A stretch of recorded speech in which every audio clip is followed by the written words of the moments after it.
بيكم متابعينا، احنا بتوع الملخصات. ملخص النهاردة هو فيلم رومانسي مليان مشاعر وقصص حب بتبتدي بأغرب الصدف، والعشاق فيه بيتحدوا كل الصعاب، وهتحس انك جزء من القصة، تضحك مع ضحكهم وتدمع مع لحظات فراقهم.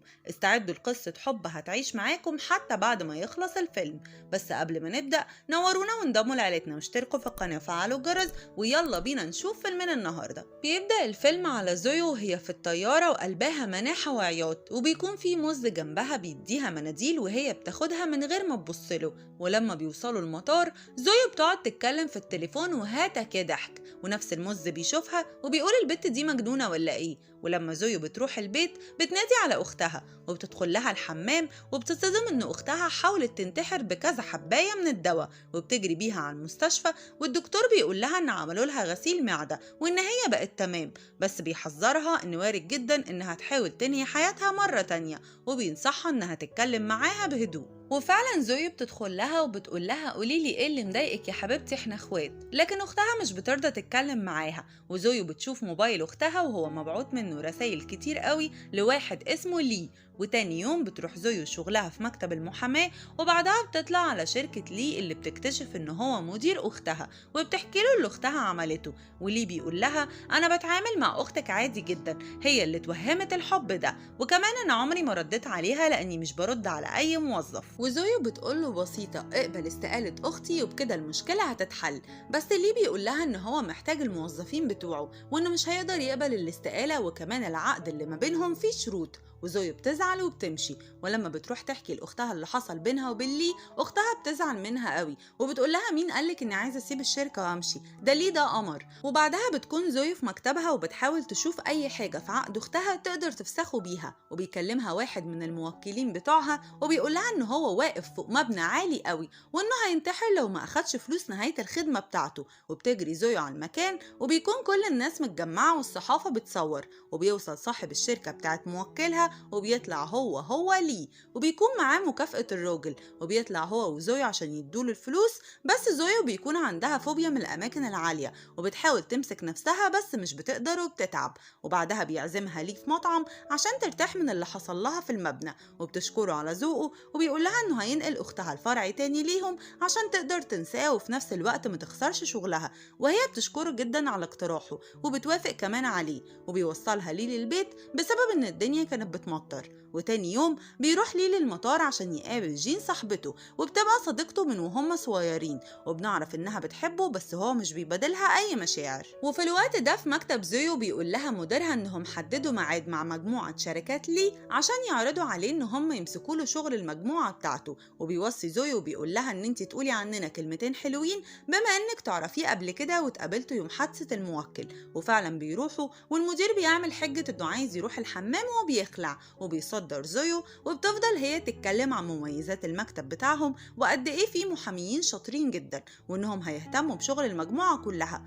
وفعلا ليه بيقتنع وبيوافق على العرض بتاعهم. وزويو بتكلم المدير وبتفرحه وبيكون هيطير من الفرحة، وبيعزمهم بالليل عشان يحتفلوا بالديل العظيم اللي عملوه النهارده. وبعدها بيجي لها السواق بتاع ليه وبيقول لها ان هو عايز يشوفها، وبتروح له وبيعزمها على مشروب، وبيقول لها انها كانت هايلة في الاجتماع النهارده، وهوب بيعترف لها بحبه، وبيقول لها ان هو وافق على العرض بتاعهم عشان تبقى المحامية بتاعته وتفضل قريبة منه. بس هي بتقوله احنا ما نعرفش بعض كفاية، وانه اكيد اتسرع في مشاعره دي، ولو هو قبل الشغل عشان هو بيحبها فالأحسن يلغي الشغل اللي ما بينهم، وبتسيبه وبتمشي. ولما بتروح اختها بتقول لها انها شافت خبر ان مكتبهم اخد الشغل بتاع المجموعة بتاعت لي، وبتسألها ازاي ده حصل، وزويو بتقول لها ان ده شغل والمكتب وافق عليه، وانا ماليش اي سلطة ارفض اي شغل بيجيلنا. وبعدها بتكون زويو بتشتغل، وبيتصل بيها ليه وبيقول لها انها معزومة على العشاء عنده. ولما بتروح له بيقول لها ان هو كان جنبها في الطيارة، وانه عطاها مناديل لما كانت بتعيط، وبيسألها هي كانت بتعيط ليه، فبتقول له ابدا يا سيدي، اصلا انا في اليوم ده كنت بخلص اجراءات الطلاق بتاعتي. فبيقول لها للدرجة دي كنت زعلانة؟ فبتقول له لا خالص، ده كان كابس على نفسي 3 سنين وما صدقت خلصت منه، بس انا كده ازعل اعيط افرح اعيط.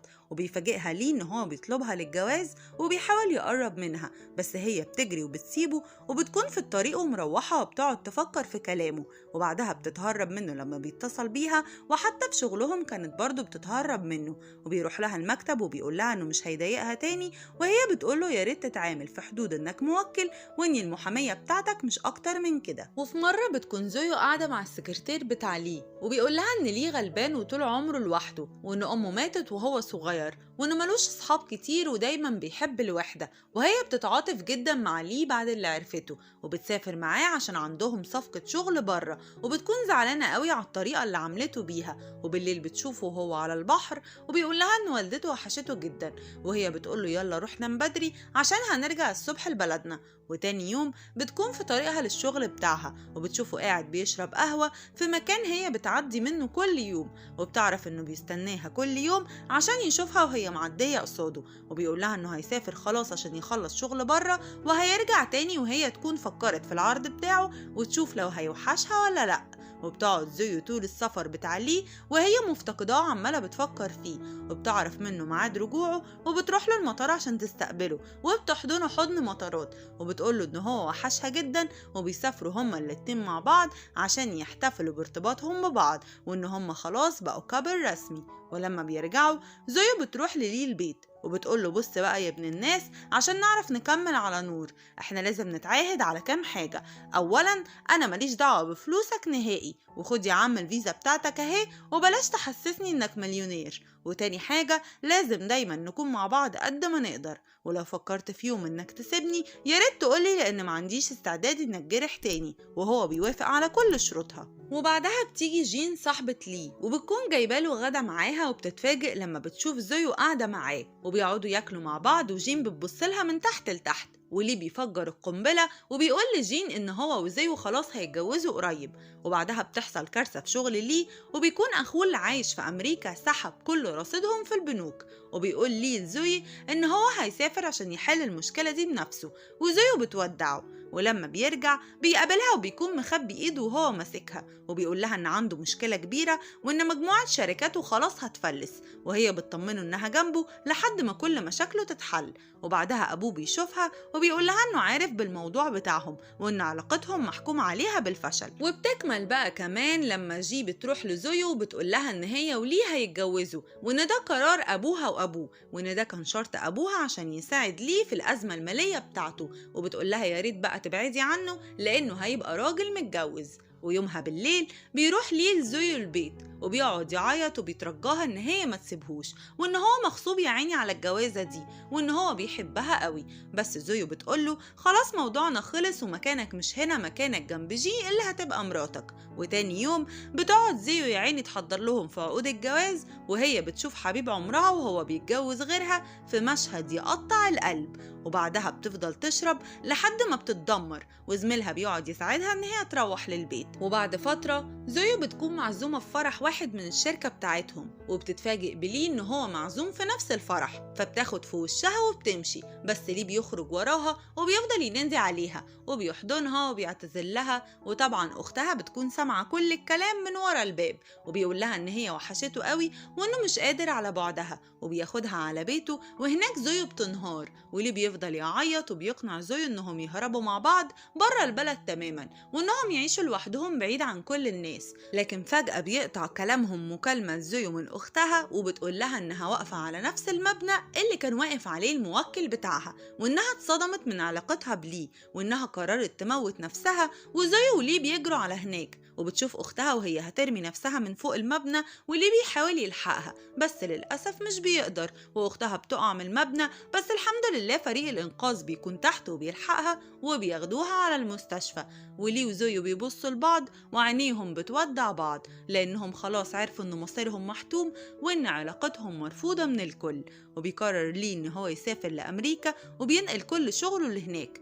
أما زويو فبتحاول إن هي تنساه، بس بتنهار لما بتلاقي الشركة بتاعت لي عاملة كوبري في طريق البيت بتاع زويو ومكتوب عليه اسمها، وده طبعا عشان تفضل فاكراه طول العمر. ودي كانت أتعس نهاية الفيلم رومانسي أنا شفتها في حياتي. يا ترى لو كنتوا مكان زويو كنتوا هتختاروا حب العمر ولا رضا أختكم؟ ولو كنتوا مكان لي كنتوا هتستسلموا بالسهولة دي؟ متشوقة قوي إن أعرف رأيكم في الكومنتات. ولو عجبكم ملخصنا يا ريت تعملوا لايك للفيديو لأن بيشجعني جدا، وكملوا جميلكم بقى وانضموا لقناتنا وكبروا عيلتنا واشتركوا في القناة وفعلوا الجرس عشان يوصلكم كل فيديوهاتنا الجاية. أشوفكم الفيديو الجاي، سلام.